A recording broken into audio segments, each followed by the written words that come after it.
মতা শিয়ালটোৱে কি কৰিলে এদিনাখন মতা শিয়ালটোৱে সেই পোৱালি দুটিৰ কাৰণে অকণমান আহাৰ বিচাৰি আহাৰ বিচাৰি বনৰ মাজে যায়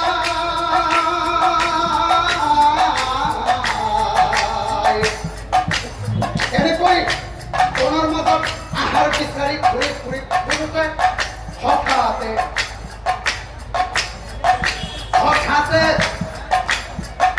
হঠাতে শিশুৰ ক্ৰন্দন শুনিব পাবা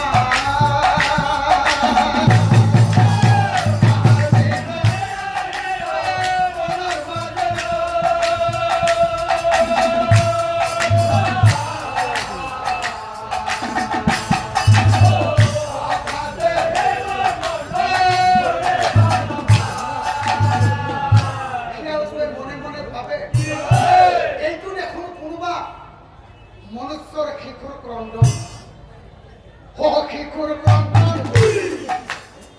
শিশুৰ ক্ৰন্দন শুনি আচৰিত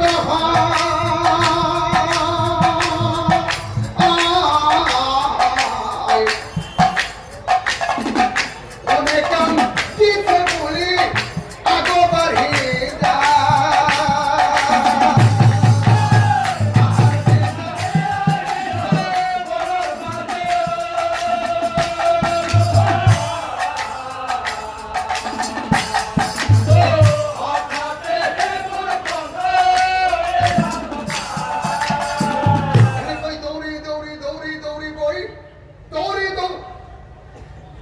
হঠাতে শিয়ালটোৱে দেখা পালে এটি মানুহৰ কণমানি ছোৱালী সন্তান আৰু সেই সন্তানটি সেই অৰণ্যৰ মাজত অকলশৰে ভূমিৰ ওপৰত পৰি চিঞৰি চিঞৰি কান্দি আছে শিয়ালটোৱে মনে মনে ভাবে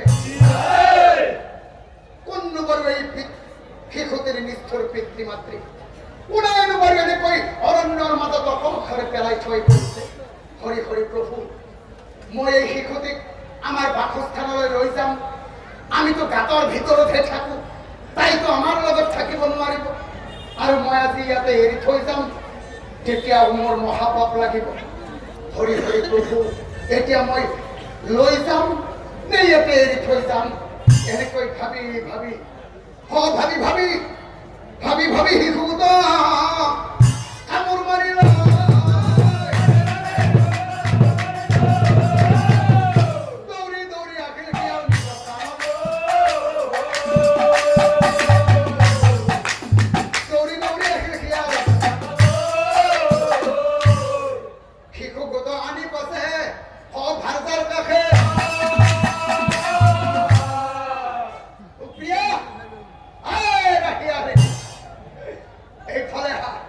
মৰম খনা মাতে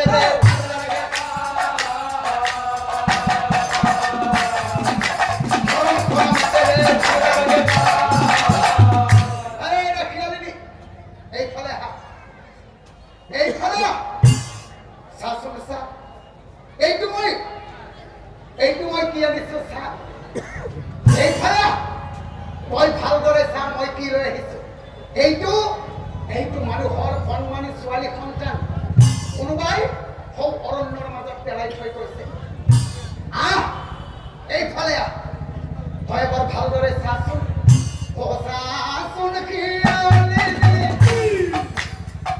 ভালদৰে চা তই হেৰা খেলি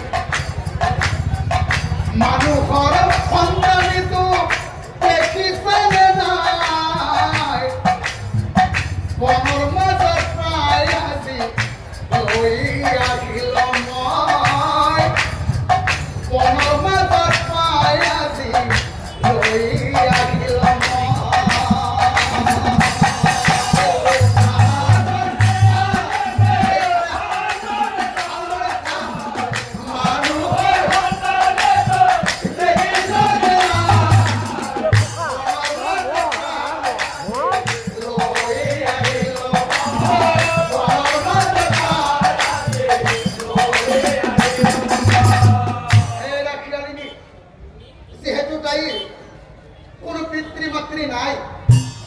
গতিকে আজিৰ পৰা আমাৰ এই পোৱালি দুটাৰ লগতে তাইকো তই নিজৰ সন্তানৰ দৰে পালন কৰিবি।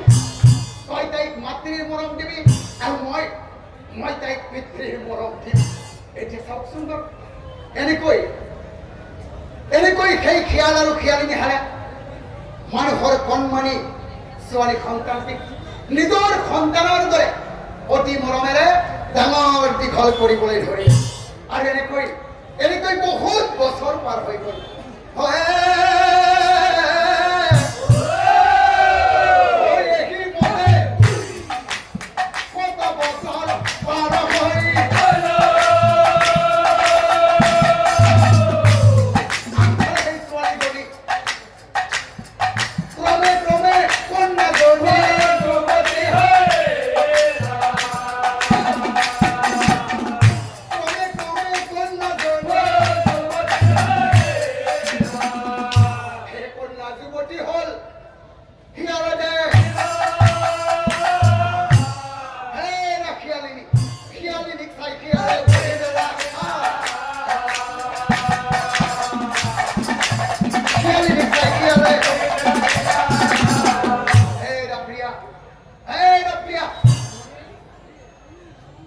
আমাৰ কন্যাজনী আহি যুৱতী হল, তাইৰ এতিয়া বিয়াৰ বয়স হল। গতিকে প্ৰিয়া সখিয়ালে প্ৰিয়া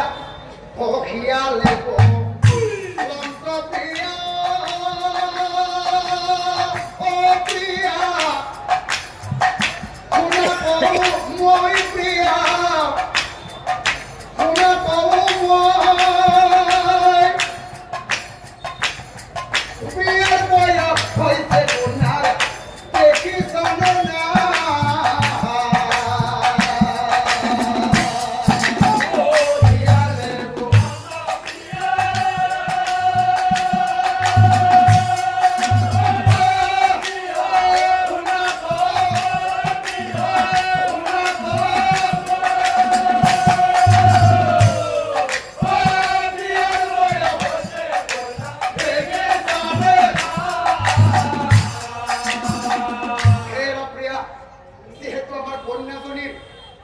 কন্যাজনীৰ বিয়াৰ বয়স হয়েছে। গতিকে আমি এটা কাম কৰিব লাগিব। কি কাম জানা? উপযুক্ত কৰাই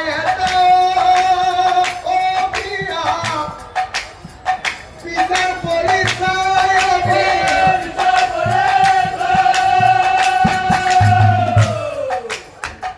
বিয়া দিব লাগে কন্যা ৰবৰ সময় না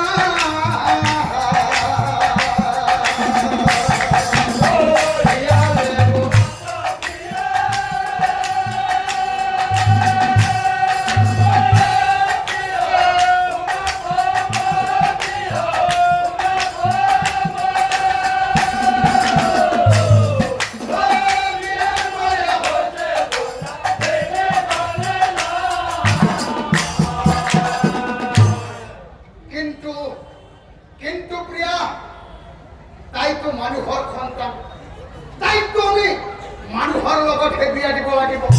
আমিতো আমাৰ এই পশু জাতিটোৰ লগতে এই বিয়া পাতিব নোৱাৰো। হেৰা প্ৰিয়া, আমি শিয়াল হৈ মানুহৰ সমাজত তাইৰ বাবে কেনেকৈ দৰা বিচাৰি যাম? আমাৰ ছোৱালী বুলি ক'লে কোনোবাই আমাৰ ঠেং ভাঙি দিব। হেৰা প্ৰিয়া, এনেকৈ শিয়ালটোৱে ভাবি আছে। ভাবি শিয়ালৰ ঠিক মনত পৰিল। হেৰা প্ৰিয়া, ঠিক মনত পৰিছে। আমাৰ ৰাজ্যৰ ৰজা হৈছে উদয়ন মহাৰাজ। হব কথা ৰজাৰ আগত আমি কহি বহুজাই। এনেকৈ সেই শিয়ালিনী হালে মৰমৰ কন্যাজনীক লগত লৈ কন্যাজনীক সংগে লৈ গমন কৰিলা।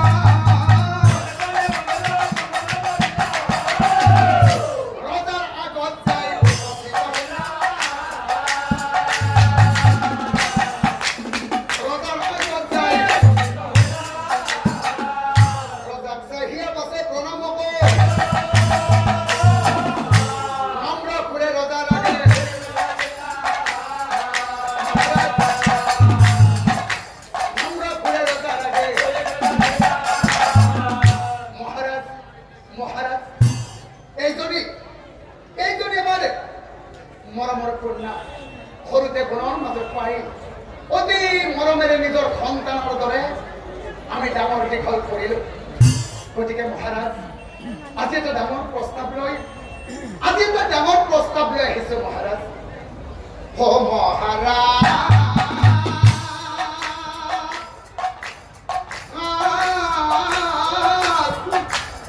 শুনা তুমি আমাৰ বচন।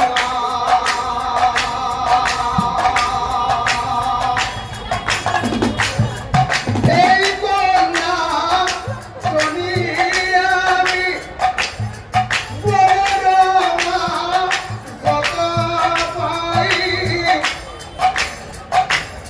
সৰুৰ পৰা কৰিছো পালন